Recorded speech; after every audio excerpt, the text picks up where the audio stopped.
And good evening. Welcome to another edition of What Do You Think? My name is Bill Morse, and we generally air on Thursdays about this time from 5:45 to 6:30 in the evening. So, some of you, a few people have asked about Oliver. Oliver is an American Eskimo. He's about 4 to 5 years old. His breed came from a German breed called the Spitz, and the Spitz breed was used in German circuses about 100 years ago, 150 years ago. And they were noted, as Oliver still is, for their spring legs. Very agile, very can jump, can jump probably, I'd say, 4 to 5 feet, and very agile. And so these animals, these Spitzes, were used in German circuses and elsewhere in clown acts. They were used in riding horses, doing tricks, and one time Oliver actually did ride a cow for about a minute. It was pretty exciting. The cow was moving, and Oliver was just kind of going along for the ride as a hitchhiker. So that's about the closest he's come to a performance. Otherwise, he just jumps in and out of the truck, and and his enthusiasm is boundless. He loves to ride like most animals, most dogs. He loves to ride and sit on the center console between the passenger and the driver. So a little background on Oliver. Very sweet. He generally gets people to smile and open up a little bit, and always generally a pleasure to have him around, unless unless you leave and then Oliver has an anxiety attack. Anyway, I understand that's also common with many smaller dogs. Today, again, this is a pre-recording for June 9th, Thursday, June 9th, 2022. And I'm going to call this episode This and That because I wanted to touch on a couple of things. If you've been watching the program, you know that we did readings from George Orwell's 1984 for a couple of weeks. And then we talked a bit about the summit meeting in Davos, Switzerland by the World Economic Forum. And the World Economic Forum is a group headed by Klaus Schwab, an economist from Germany. And generally, it's a who's who as far as heads of state, different government agencies, different private companies, and they meet every year. And this year was actually an in-person meeting after 2 years of two summits, yearly summits of Zoom meetings. So we talked a bit about that. We had talked about The Great Reset, which was Klaus Schwab's book published in the spring of 2020, just after the COVID pandemic started to spread. And we're going to just briefly touch upon two other. We also talked about the World Health Organization meeting in Geneva, coincidentally the same time frame, that is 4 or 5 days in the latter part of May. And this past week, there was a third group that had been meeting called the Bilderberg Group. And the Bilderberg Group actually went back further than the World Economic Forum, which started in 1971. The Bilderberg Group started in 1954, and it started at the Bilderberg Hotel, I believe in Amsterdam. If not Amsterdam, then another city in the Netherlands. And it was European leaders and American leaders talking about economic activity between the two continents, North America and Europe, in after World War II, in the wake of East and West capitalist and communist economies, and how the two could coincide. And so the Bilderberg Group met this past weekend, and again, the people that were involved were industry leaders, people in technologies, people manufacturing cars, economists. It was a little bit, and also we had a senator from Arizona, Kristen Sinema, and I believe she talked about dealing with COVID after the pandemic or the infection rate has ebbed. So I just wanted to mention that meeting. I'm not going to further discuss it, but these are people that are talking policy. Henry Kissinger, interestingly enough, was also there.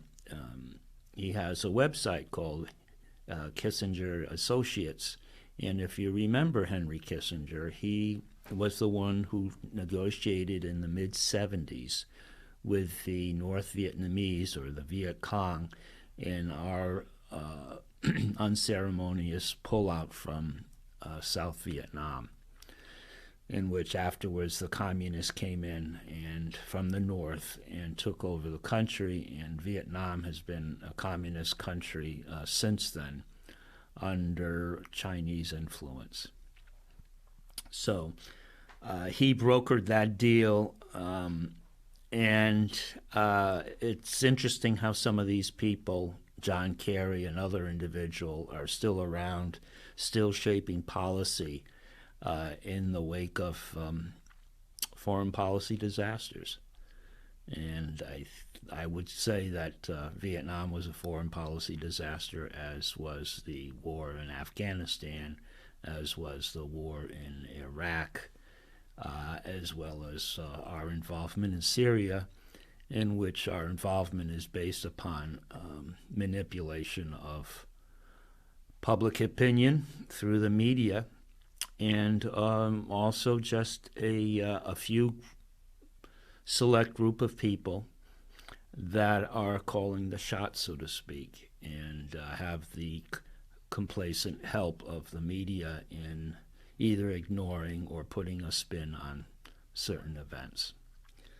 So, enough about the Bilderbergs. I wanted to bring up two issues. One was the food chain and what's happening to the food chain in our country. And the other one is about population, the hype around population explosion.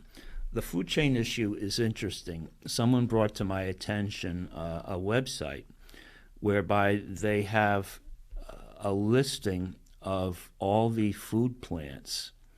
When I say food plants, I'm talking about places where much of our food, or corporate food, is processed. These generally by multinational corporations, or certainly U.S. corporations with worldwide influence.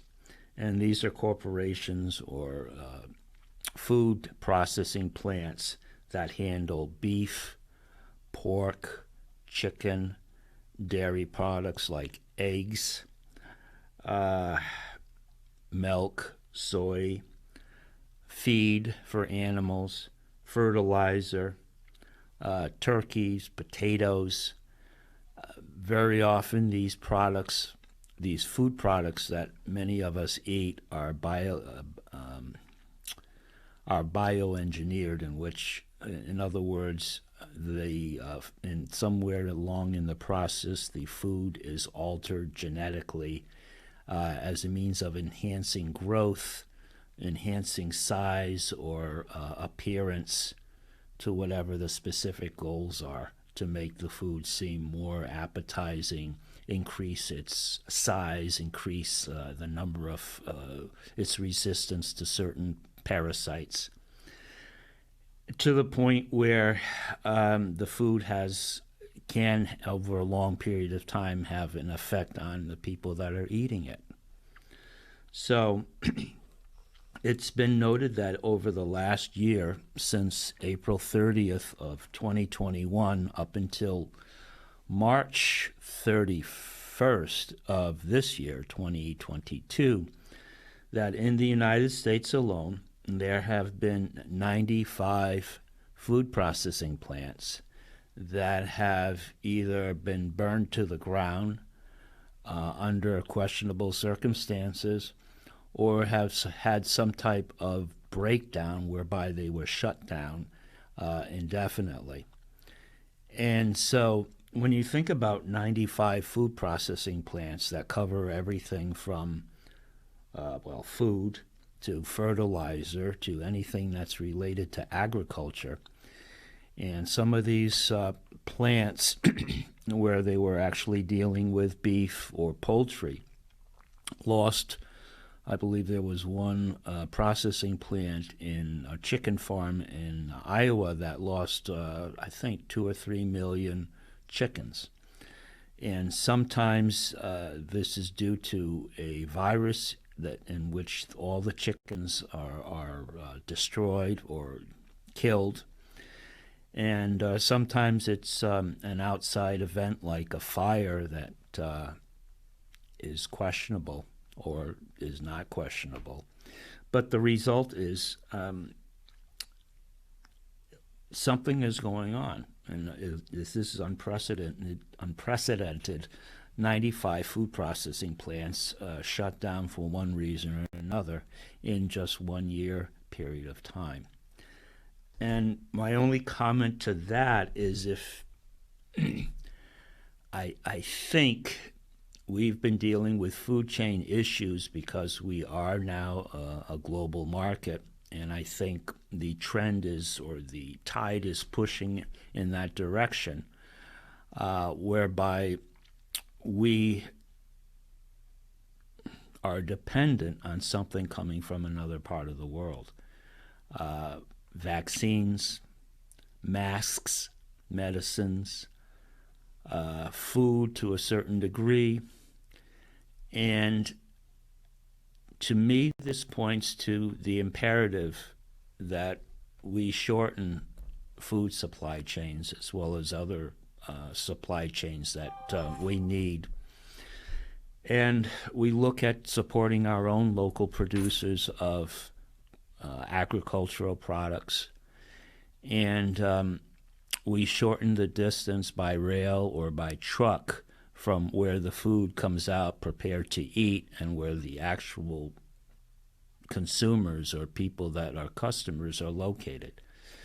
So I see a slow but very encouraging trend, even at the school level, where we have farm-to-school programs here in Vermont, here locally as well in the Rockingham area, whereby farmers and other people involved with local agriculture are supplying our schools, and on a growing basis, our supermarkets, our markets with food products that are locally produced and that are not geoengineered, that are organic, as in other words, they are produced in their natural state without chemical additives.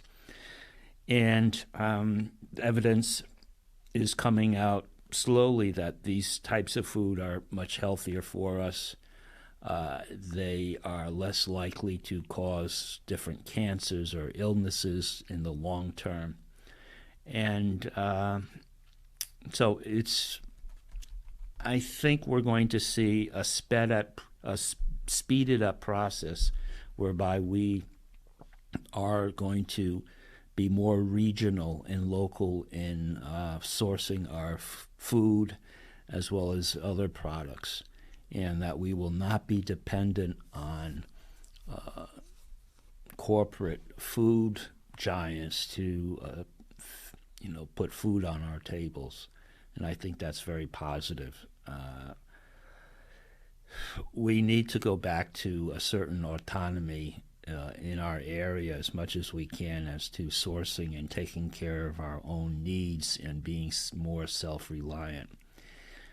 Even if it's just growing vegetables in a garden, having our young people in schools experience growing food and actually eating what they produce with their hands and using good farming methods. And so it's very encouraging to see that we are not going to be forever beholden to something coming in off of a Cisco truck when we go to a restaurant, or something coming off of a ShopRite truck that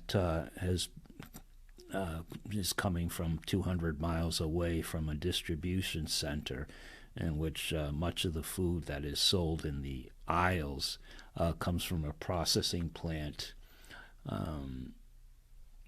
in another part of the country, or if not, perhaps another part of the world. So I think that's good. The other item I wanted to bring up was the concern of population growth. We've heard in discussing climate change what used to be called global warming, but for some reason it's no longer global warming. It's called climate change, I guess because it's more of a broader term. That climate change is going to be propelled by a population explosion. And I came across information from a study that was funded by the Bill Gates Foundation, Bill and Melinda Gates Foundation, ironically enough. And it was posted, the study results were posted in the Lancet Medical Journal, which you can see online yourselves and subscribe for free. And instead of forecasting a continual rise in the world's population, they see the world's population ebbing at about in another 80 years or so. In other words, right now the population is 8 billion. 8 billion is the current population in 2020. And the narrative that has been pushed is that that figure will be 11 billion by the year 2100. We will go from 8 billion to 11 billion by 2100. This study actually says that we will peak our population at 9.7 billion in about 50 years. That there are already downward trends in fertility rates, in the number of babies that are being born, and it's not just the United States, but it's in other countries that are the most populous in the world. China, for example, China's population is going to be given the one-child policy and other programs that restricted family growth 20, 30, 40 years ago, that their population will be dropped by half. In other words, 668 million fewer Chinese by the year 2050. Also, India, which together with China represents 1/3 of the world's population, India's population will go down by 270 million. And this is in accordance with a lowering birth rate. The only country, and then of course you see other countries like the United States, which has a lower birth rate. In fact, the birth rate for the U.S., or I'm going to say the fertility rate, in 1960 was 3.7. In 2020, the fertility rate for the U.S. is 1.6. Now, in comparison with China, China's fertility rate is 1.5.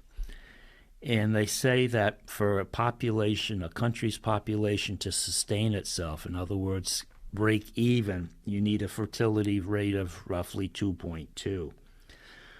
The world's average fertility rate in 1960, going back to that year again for comparison, was 5.2. The fertility rate today for the world is half of that, 2.4. And by 2050, the fertility rate will be dropping to 2.2. So you're looking at the population actually plateauing in 2050.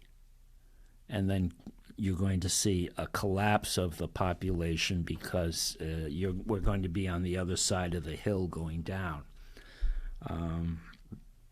Russia's population will be down by 1/3 in 2050. 1/3 of its population will be down. The only countries they see with a population growth will be countries in Africa, in particular Nigeria. Nigeria's population will continue to grow. And they say that Nigeria will actually become the third most populous country in the world by 2050. And by 2100, their population will have increased by 585 million. Now, a couple of people have led credence or who have backed this or taken notice of these figures in this Bill Gates funded study. And one of them is Elon Musk, who says that in 20 years, 2040, we'll be facing actually a population collapse and not an explosion. Jack Ma, who's kind of a Chinese, I would say business person, but he's also on the same realm, kind of like I'm going to say this partly out of ignorance, but for lack of a better comparison, he's kind of like the Chinese version of Elon Musk, an innovator, very wealthy, very smart man. They both agree that from the Alibaba group, which I don't know much about, but I will do a little research, they both agree that we are facing a collapse in about 20, 30 years of our population as it not only levels out, but actually starts going down. And so this narrative of fear based on growing population, which is fueling climate change, is false, according to this study.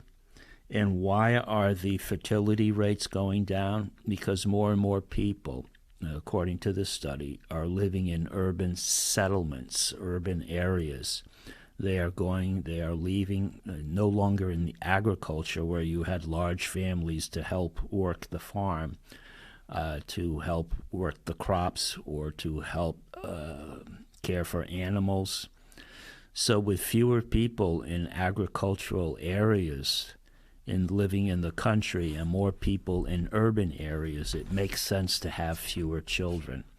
So people in urban areas are having fewer children, and that's what's driving down the fertility rate, not only in our country, but in most of the world. So I think that's something that needs to be addressed when you're talking about impending climate change or reducing climate change. Much of the narrative, I see contrary information or contrary data that show not a population explosion that will drive negative effects on our environment, but the opposite, an implosion or a collapse of population. So I think we'll end with that. I just wanted to bring up the food chain, the encouraging news that we are reversing the trend of being overly reliant on corporate food giants, on very long food chains, on genetically modified foods. that are bad for us, and that we are going slowly recognizing the value of a short food chain, shorter shipping distances, more locally sourced food and other products, and that these organically grown foods or animals, plants, animals, are better for us for our long-term mental health and physical health because we're not putting chemicals in them. And I think that's very important to seek natural types of food sources, just like natural medicines and boosting our immune systems as opposed to relying on chemical cocktails that may have a detrimental effect, bad side effects over the years of continual use. So that's it on the food chains. Again, local, local, local. And on the threat of further climate change due to increased population, well, we're not having the increased population. We're actually approaching the crest of that population hill, and we're headed very soon, in as little as 30 years, to a plateau, and then it will start sinking, and it will be an interesting adjustment that humanity will be faced with, less humanity. So, thank you for tuning in. Oliver and I wish you a good weekend. God bless, and we will be back next Thursday at about 5:45. Cheers.